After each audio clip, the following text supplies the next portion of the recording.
Everybody has seen the flight deck of an aircraft carrier. The fighter jets, the catapults, the deafening roar of engines as aircraft launch into the sky.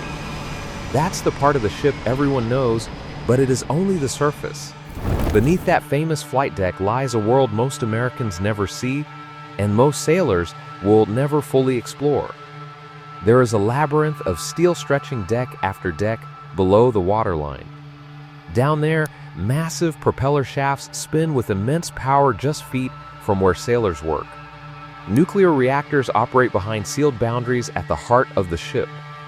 Miles of passageways disappear into spaces hidden from public view, connected by a labeling system so precise that, even in darkness, 4 characters painted on a bulkhead can tell a sailor exactly where they are inside one of the most complex machines ever built. The aircraft carrier everyone recognizes exists above, but the carrier that keeps it moving, fighting, and alive exists below. And tonight, we're going beneath the waterline to explore the hidden world that few people ever see and even fewer truly understand.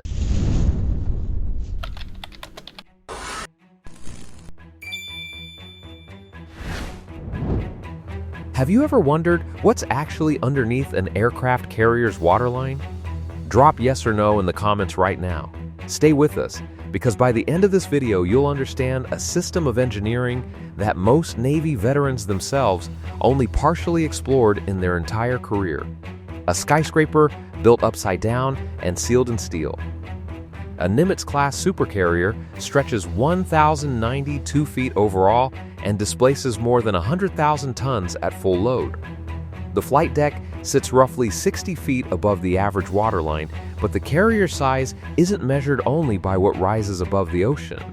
Below the waterline, the ship continues downward through roughly 7 additional decks before reaching the keel, which is the steel spine that supports the entire vessel. Picture an apartment building that is mostly buried, with only the rooftop deck and a few floors visible above ground, and you start to understand the proportions involved. Most of a carrier's mass, complexity, and danger live in the part you never see in any photograph. None of this is built randomly. Every single space on a U.S. Navy ship has been assigned a precise 4-part code since 1949, a system the Navy calls the bullseye. A label might read 495-3M. The first number is the deck. The main deck is always Deck 1, and the first level below it is Deck 2, the next Deck 3, and so on downward. The second number is the frame, counted from the bow, so a higher number means further toward the stern. If you know the ship has roughly 300 frames and you're standing at frame 100, you instantly know you're about a third of the way aft.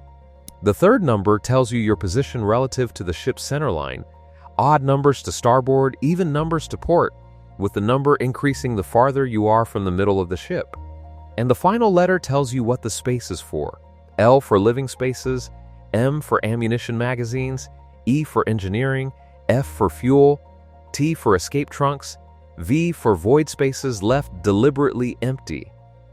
A sailor standing in a pitch-dark passageway during a casualty drill, smoke filling the corridor, and every landmark gone, can run a hand along the bulkhead. Hidden Level 1, the shaft alleys, where sailors walk beside spinning steel. Near the very bottom of the ship, running aft toward the stern, are 4 narrow tunnels called shaft alleys. Inside each one is a single propeller shaft, connecting the ship's turbines all the way to a bronze propeller outside the hull. Those propellers are not small. Each one measures 25 feet across and weighs 66,000 pounds, which is heavier than a fully loaded Abrams tank. Sailors routinely patrol the shaft alleys while the ship is underway, walking narrow catwalks beside propulsion shafts that may be turning at full power and generating part of the roughly 260,000 horsepower that drives the carrier through the water. Navy photographs from training exercises aboard USS Theodore Roosevelt show machinist mates climbing ladders through these spaces during ordinary inspections, which is a completely routine task that happens to take place only feet from enough rotating force to propel a 100,000-ton warship at speeds exceeding 30 knots. Hidden Level 2, the reactor spaces, the rooms nobody is allowed to enter.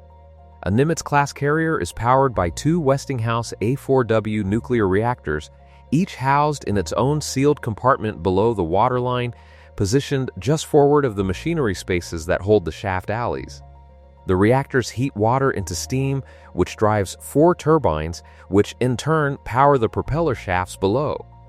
According to the EPA's own public documentation on Navy nuclear propulsion, the reactor compartment is shielded specifically to protect the crew, and crew access into the compartment itself is prohibited entirely while the reactor is operating. That's not a safety guideline, it's an absolute barrier.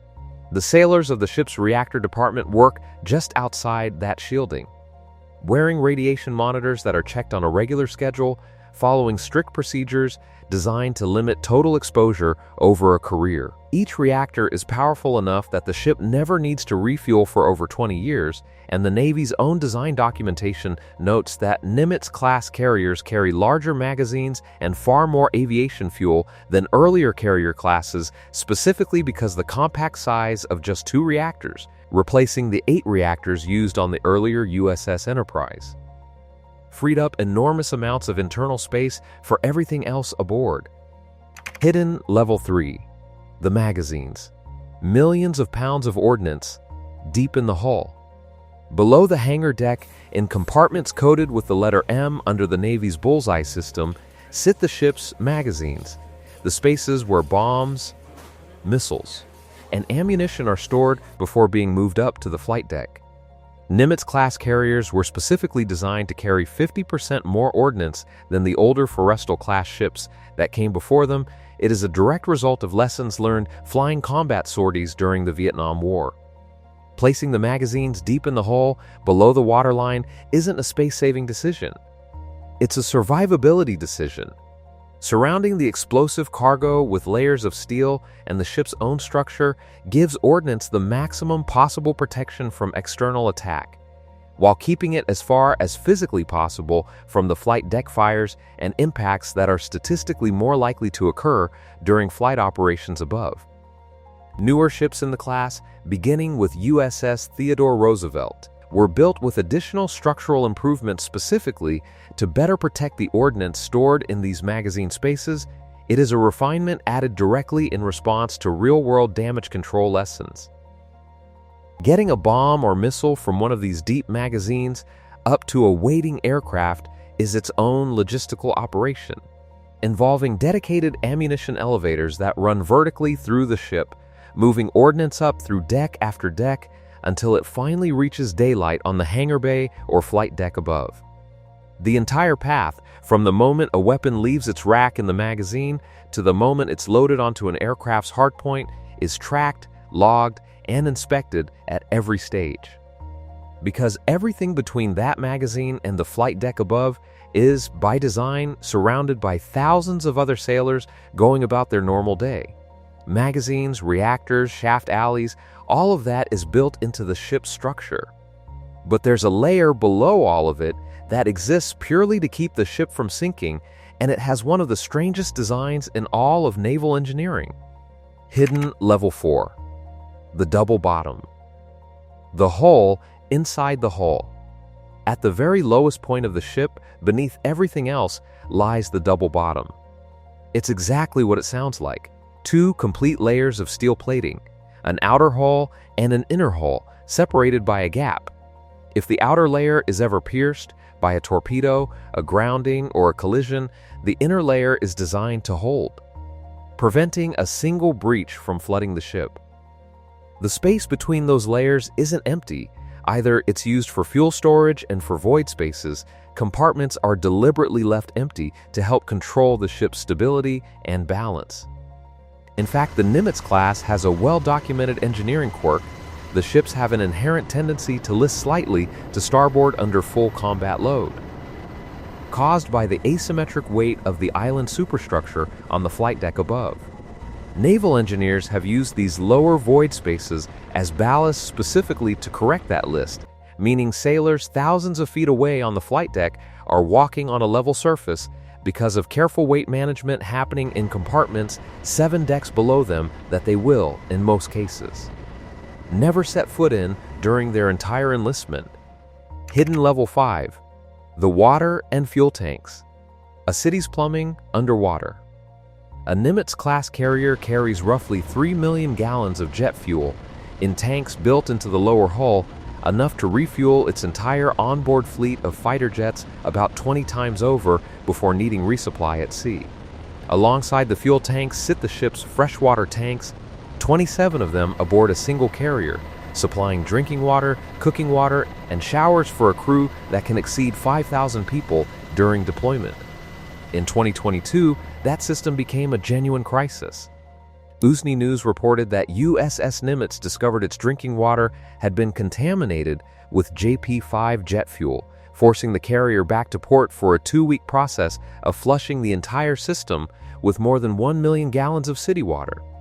Investigators found that 8 of the ship's 27 freshwater tanks had been out of service, and the reactor department ended up developing its own emergency procedure to empty and restore the contaminated tanks without shipyard assistance, pumping the affected water overboard through the ship's own piping.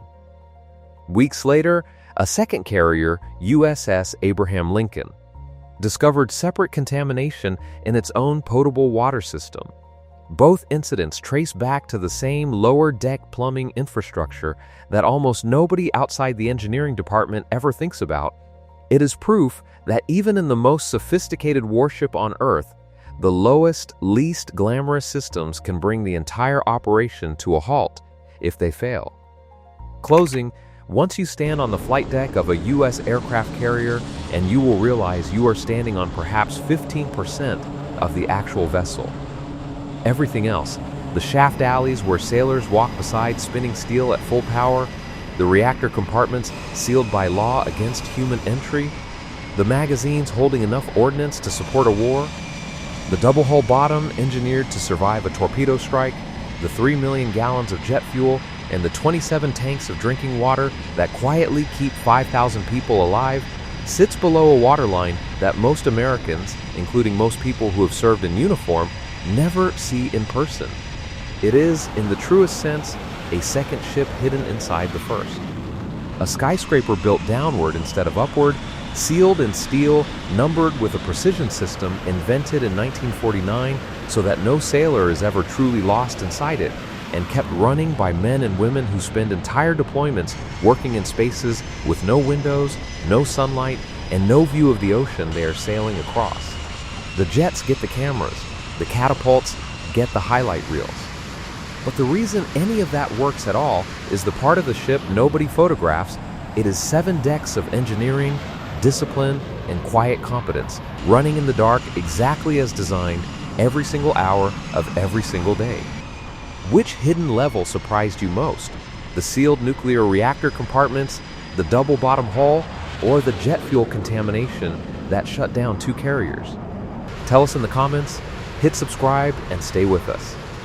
See you in the next one.